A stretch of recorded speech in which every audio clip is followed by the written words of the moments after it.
Very, very, very costly. And so the cost of Junkanoo has been driven up. I'll get to that in a little bit. You know, we were, those participants back in the early days of Junkanoo, when you say you're a Junkanooer, that was a dirty word.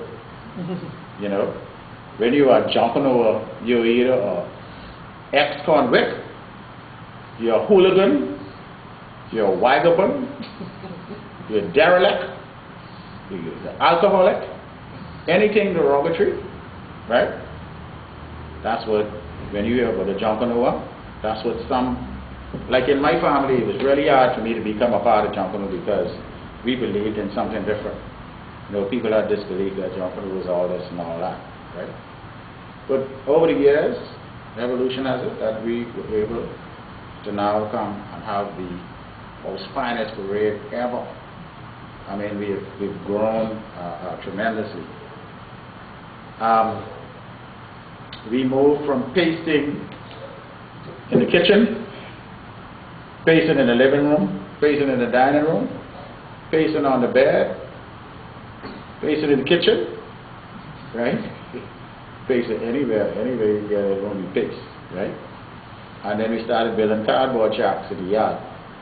Cardboard was the thing then, you know, you get your wood and then you get your cardboard. God help you if a heavy, heavy rain comes during the period, you know, laughing at that. Or a big storm, whatever, that get blown away. But we moved from cardboard shacks to now we have what we call, they still call shacks, but we look at them differently in our structure. We now have some shacks that we built that could almost withstand any major hurricane, some of them. And then, of course, now we also move to warehouses because the costumes have become so large, the groups have become so big, so we have no choice as to try to find the biggest place that we could. I remember we used to be right down here on Elizabeth Avenue in the old Nassau Theater. When that closed down, that became a big shack for the Saxons because that was very close to us, so you just walk over the hill. I'm home in 5 minutes, 5 to 10 minutes from here, right over the steps, and I'm home. But it's grown so much. Prizes were £100 you'd get for a first prize. You get £100. They would announce the scores right there, all right? And you'd get your money right then. So when the parade is over, you had your first prize card, and then you had your money. You had no check, you had cash.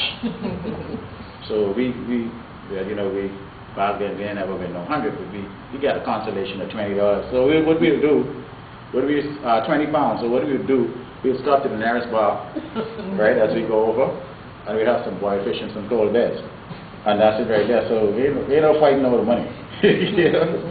And so all that has changed. Now prices have gone from 300. Well, you know, the money changed from the £100, which was about $3. Right? It was about $3 a pound. £1 was like £1 was like $3. So it went from £100 to $300, which was the same anyway. It was bigger number, but same equivalence. You know. Now prices are up to $30,000 plus. I mean, that's a drop in the bucket for the kind of money that we spend, because we spend hundreds of thousands of dollars on these parades, you know. And I remember we used to get $2,500 from a sponsor, and that $2,500 could take us to Bay Street and have change, right? Now you need $150,000, $200,000 if you're talking about coming to Bay Street. So you see the difference, you see the evolution as we move along. Junkanoo used to start at 4 a.m. in the morning of Boxing Day, 4 a.m. And by 9 o'clock the parade was over. So from 4 to 9, that was law. Nothing before that, and nothing after that. All right? Nowadays, parade starts at 10 p.m. I don't know, Christmas night now, this even in Boxing Day morning. 10 p.m. Christmas night, and it'll go right on until probably midday the next day. Right on. And so you see the 5-hour difference now has gone into a whole lot more hours. So all that has changed. There were 2 men carrying a banner some time ago. 2 guys. So you'll have a flat stick banner, right, with your name and your theme and everything on it, and then 1 guy on this end holding, 1 guy on that holding, and that was your banner. Now, we got a banner that's almost big as this place, you know. And so you need 7 and 8, almost 10 guys to push that. So you see how that has changed tremendously over the years. We used to go up and down Bay Street one time ago, which we call clashing. So we would go up, the other groups would come down, right on Bay Street, you know.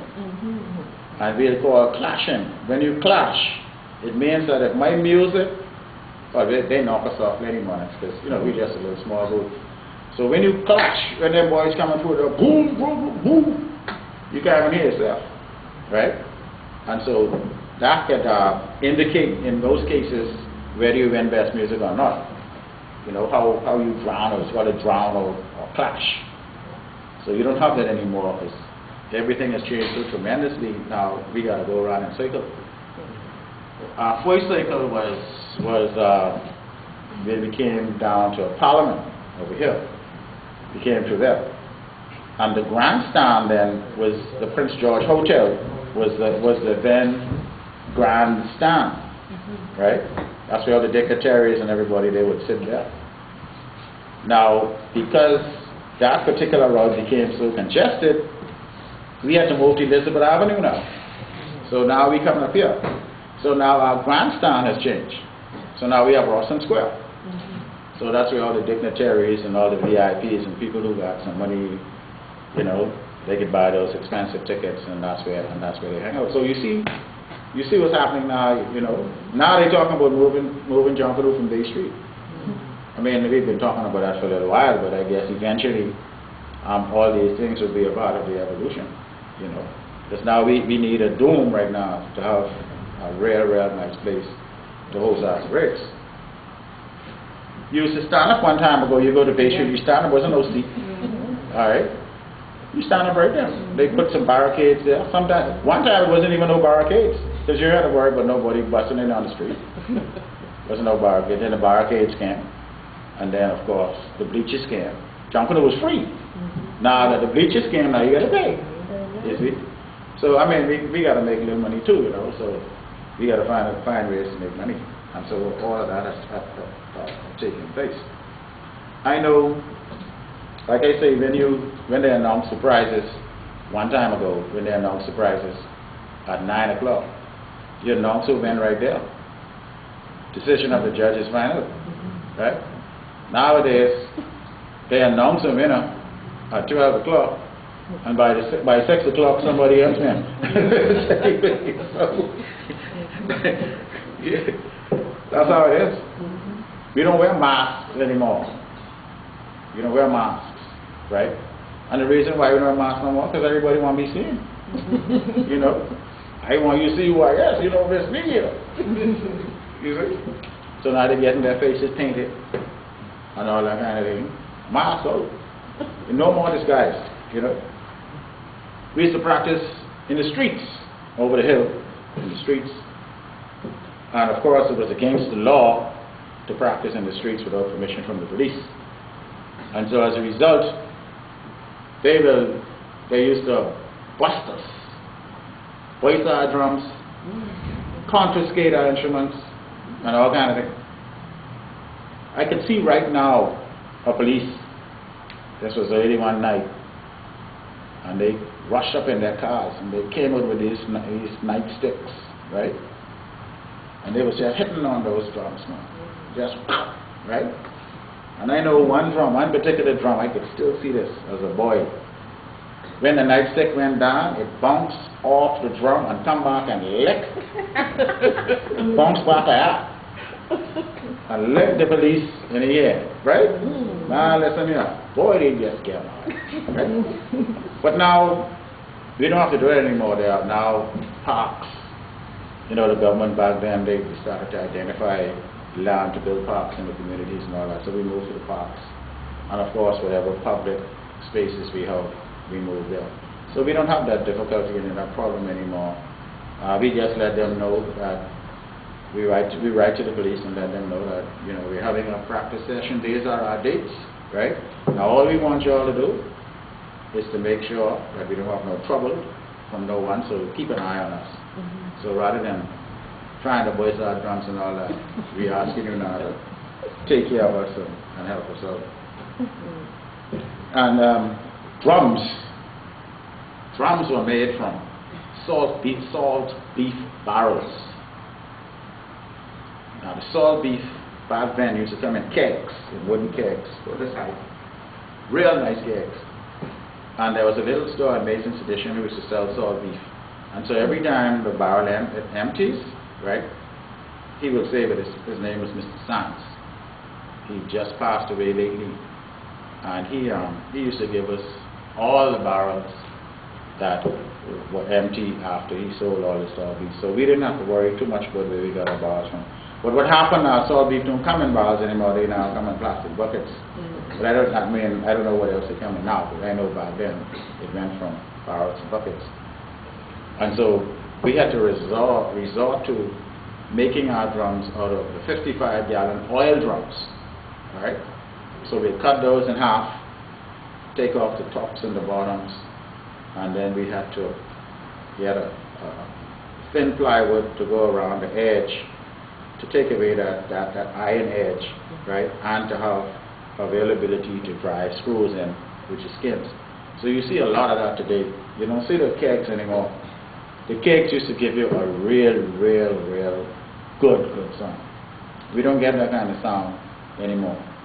And of course, you know, there were goat skins and there were sheep skins. And predominantly used was the sheep. The sheep was a little softer. The goat was a little harder.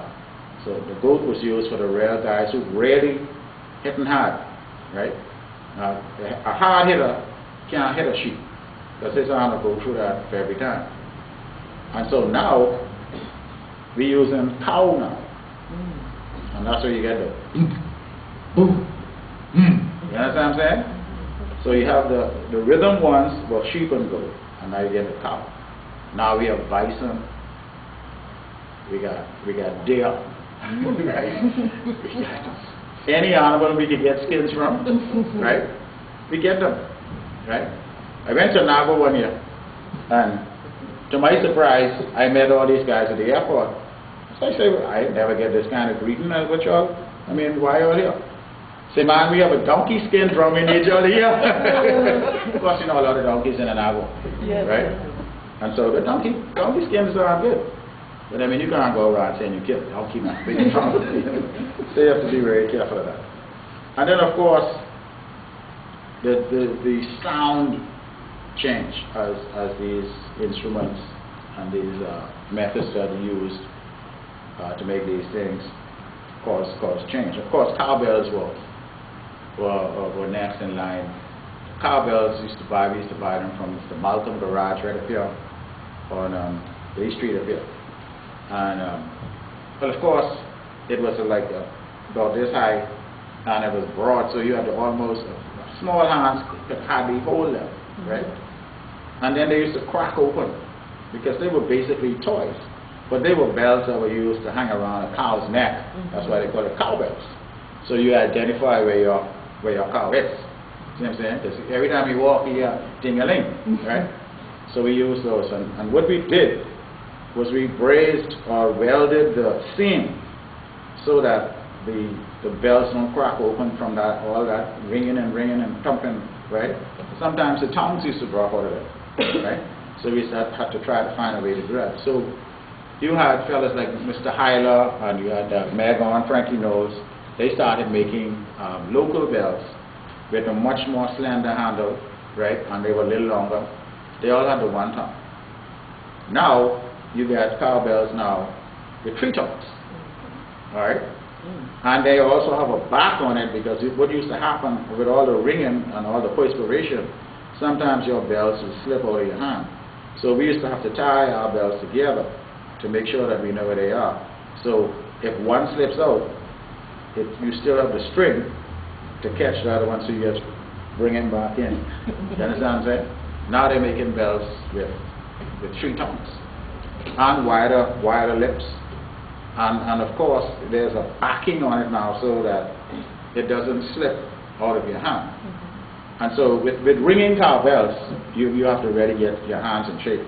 That takes a lot on the hand. It's a lot on the hand. If you're a beller, you got to be a beller. If you're a drummer, you got to be a drummer. That's some serious work, you know.